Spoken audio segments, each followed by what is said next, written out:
of competition, and it's not really about the money so much as it is just you really feed off of the energy of the crowd, and it is a rush you can't really get from anything else. I'd say the only thing that's ever been comparable is like the first 5 to 10 seconds of skydiving, but that's what you feel constantly while you're in the booth, especially when you win. Losing really hurts. Losing's not fun at all. Sure. Still getting over it. Probably will be for a while. Okay. I was told use it for next year. I mean, I've talked to a bunch of people. There's like Puppy will still be salty about losing to Alliance at TI3, and that never goes away. And that probably hurt a lot more than my loss, but I don't know. It's something all gamers kind of share, is the knowledge of what the pain really feels like. Sure.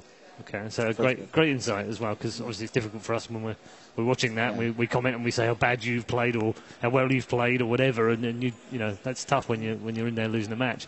How do you zone all of that out going into? I know they're really soundproof. They're really good at kind of door slots, and that's it. You're kind of locked away, but you're in a glass cage. I mean, how do you just zone everything out and just focus on the match? I mean, it's really easy, I think, just because you're still just sitting next to the same guys you've been sitting next to for a while, and you don't really hear much of anything. So it's really not that difficult. Once you're into the game, you're just playing Dota. It's just a big game of Dota. A lot of reward possible. I mean, it's really hard to explain. But what I really like about the booths is that they're very soundproof, but you can hear the crowd cheering if they get loud enough. So it's just absolutely perfect, and like it really gets you hyped. Yeah, I was going to ask you about that as well, because I get the sense, and tell me if I'm wrong, I get the sense you're a very emotional player. You like to play, and you really get into it. And when things happen, I saw there was a great clip of you mid-game. You were losing the game, everything was going wrong, and suddenly you guys got a great team fight. You won the team fight, it was a wipe, and you were in there really like roaring your team on, really. Yeah, that's kind of how I've always been since I first got started. It was just I wear my emotions my heart on my sleeve. There's really no way to get around that. So it's just sort of who I am, I suppose. Does it help the team? I mean, I'd imagine it does in that situation when you're Sometimes. losing. It's a curve, you know. You want to be on like the peak, but if you go too far, it can really distract. So I kind of have to hold back sometimes. All right. It's great insight. Thank you very much for the winners. We're going to get into our second game in just a moment.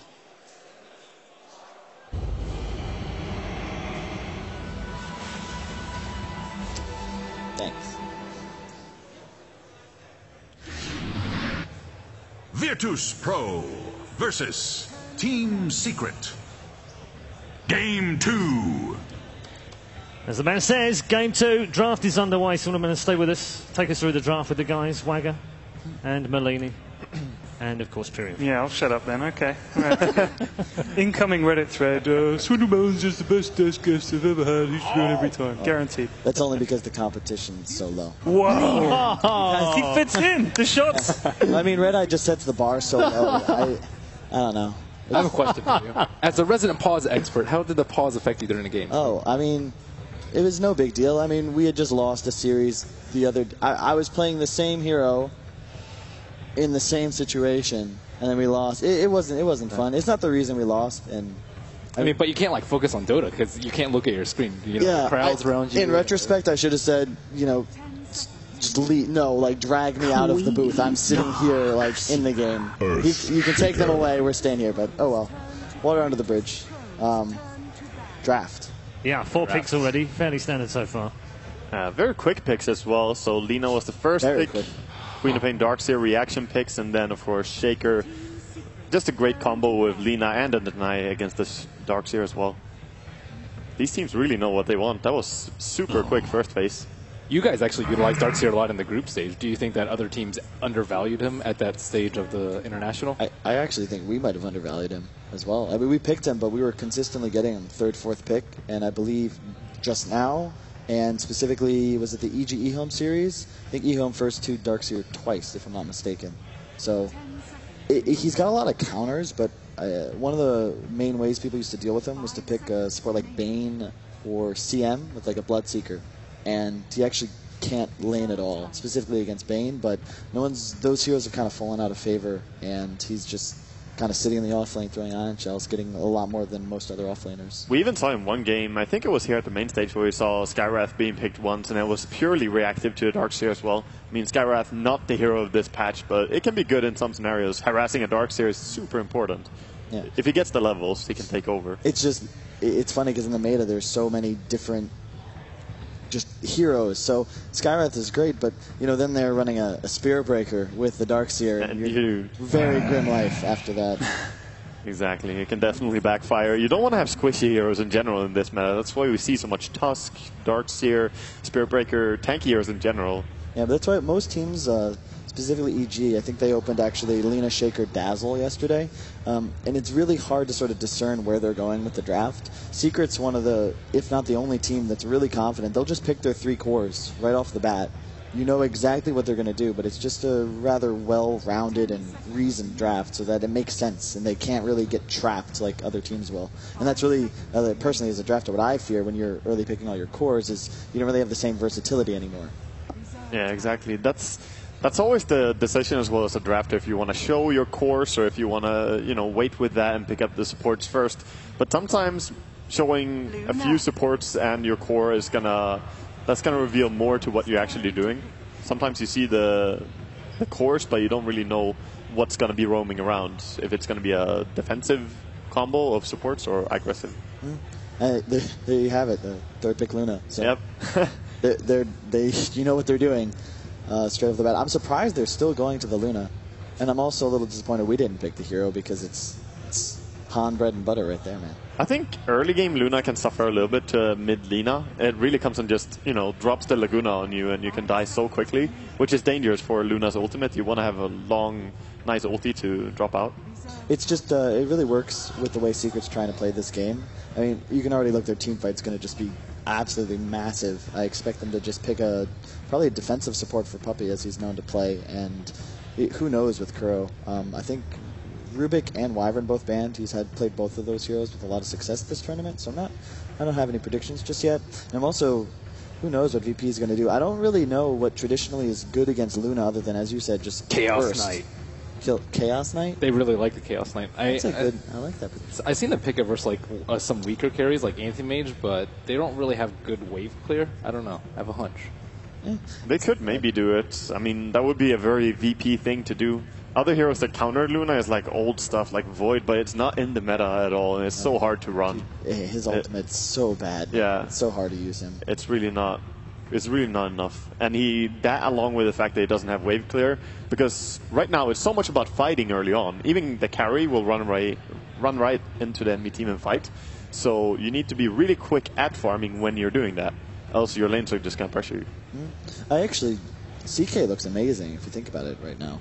I mean, I think it's a little tough against Darkseer in lane, but he kills every hero that Secret's picked thus far. He's ready to fight super early too, right? So how do you counter Darkseer in team fights? We've seen Darkseer picked up in first phase, but it seems like, yeah, you can win against him in lane, but you'll never be able to stop the vacuum wall, especially with BKB being a lot less prevalent. And I think that's like a huge problem with playing against the Darkseer. And Shaker's like decent, but if he gets caught in the vacuum, like your whole team's dead. For the most part, it's kind of tough. It's one of those heroes you don't really.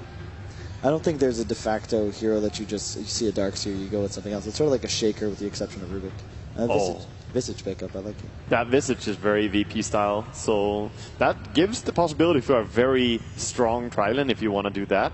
And CK fits the bill there because you have a slow, you have the nuke from Visage after the initiation of CK. You could definitely bring down a Darkseer if he's alone. Agreed. They don't, as we've said, they've already picked all of their cores, and they don't really have anything that's going to kill birds either. So that Visage I just like a lot, especially because the cores are so squishy. Getting off multiple soul assumptions in a fight, as you talked about, like a Lina Visage on a Fisher can actually just kill the Luna immediately, and it's just a lot of. They can pretty much kill anything on Secret's lineup right now. That Visage is actually the first at the main event, but the 7th overall, so not a huge amount of picks. CDEC ran it, I think, 4 times. Yeah, Q. Stage. Yeah. When it comes to drafting for your team, how much of it would you say is you, and how much of it is the rest of your team, percentage base? It varies team to team, I would imagine. For us personally, it's probably maybe 60% me, 30% Tal, and 10% combined everybody else. Shadow Shaman. It's pretty good. Mix. Yeah. The thing is, like when you're like the drafter though, like the good ideas, you're like nice, like that was awesome. I'm glad that worked. But if it doesn't work, it's still your fault because you picked it. So the utmost responsibility as the drafter. Yeah. Again, we see the combination Luna and Shadow Shaman. That's such an old combo. Like we used to see it way back several years ago. Just a pushing meta of Shadow Shaman wards and Luna. It makes for really fast games. Yeah. VP hasn't drafted like nearly as greedy as last game. Last game they had Medusa, Naga, and Magnetar. This game, none of those are really vulnerable to getting heavily pushed. So I'm going to go back to the Luna pick, by the way, because we've been saying that. Spirit. Oh, hold on. The Luna pick was actually picked by ZYF of eHome first time at TI5, so he popularised it. Hal was just picking up on it afterwards, and RTZ after that. So I guess we got that one slightly wrong because we were crediting Hal with that breakthrough, but it was actually ZYF. So we were both wrong then. Welcome to the wrong club. I'm curious to see whether this is going to be a mid-Storm Spirit or not, because really no fun for the Storm player. And, I mean, he will have a Shaker backing him up, but it's still a really difficult matchup. And the Storm's going to be he can win or lose this game for VP at the moment. Yeah, definitely. Also, when they have, they have the Lina here, they could play that as a core or as a support. I think it's an easy job to play support along with the Visage, because you have the slow, easy to set up. It's definitely long enough to get your stun off. But I think a mid-storm is, as you said, it could be tough. It depends what you value. If you value your farm or if you value the levels. Because going solo mid, you always get the levels at least, and Storm can always work a little bit off that. Devalued in the later stages of this upper bracket. I mean, it was just last banned by VP. That was a first pick of the game at ESL. Oh, wow. That's a big hero coming out.